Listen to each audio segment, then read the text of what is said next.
represented by a coalition of African Americans who were very, very strong Republicans. The African American people saw that the North, the Republican president, Abraham Lincoln and Johnson, were very much trying to help them, and so they were very strong Republicans. And it wasn't until quite a bit later, when there was a depression, that black people or African Americans turned more toward the Democrat Party.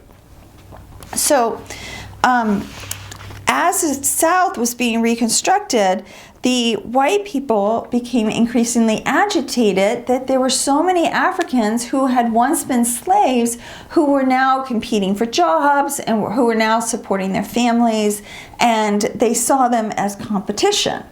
And so they didn't see it as like Booker T. Washington saw it as, okay, well, let's double down and make ourselves better. Did I spit on you? Yes. I'm sorry. I apologize. So Booker T. Washington said, let's make ourselves better so that we can do better. And the white people could have done the same thing, but no. But no. But no. No. They had to get nasty. And so they started things that were extremely racist. So they said, like in the Jim Crow laws from before that we talked about, that African American people could not do certain things. They also started during this period the Ku Klux Klan, which was a organization of just hateful, nasty people that did hateful, nasty things to African American people. So it was a time when, and then later Ulysses S. Grant, who was the president next, he took over and he continued this. And it was a time when the South was kind of trying to figure out what it all meant to be part of the Union again and to not have slavery, and what it meant for these African American people to now be, they did not see them as equal, but to be equal to them. So it was just this kind of this tension time. So for this card, let's put up some of our links. Let's definitely put up Andrew Johnson. Go ahead and put him up. Ulysses S. Grant. Let's put down Jim Crow laws.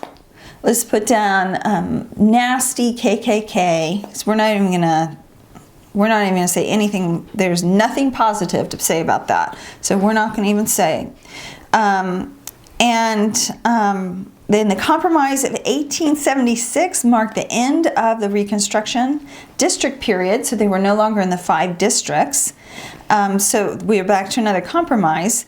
But the struggle to deal with the revolution ushered in by slavery's eradication would continue into the South for many more years. So there was still, even though the Reconstruction era ended, there was still huge amounts of tension and problems with the white people accepting that the black people were no longer slaves.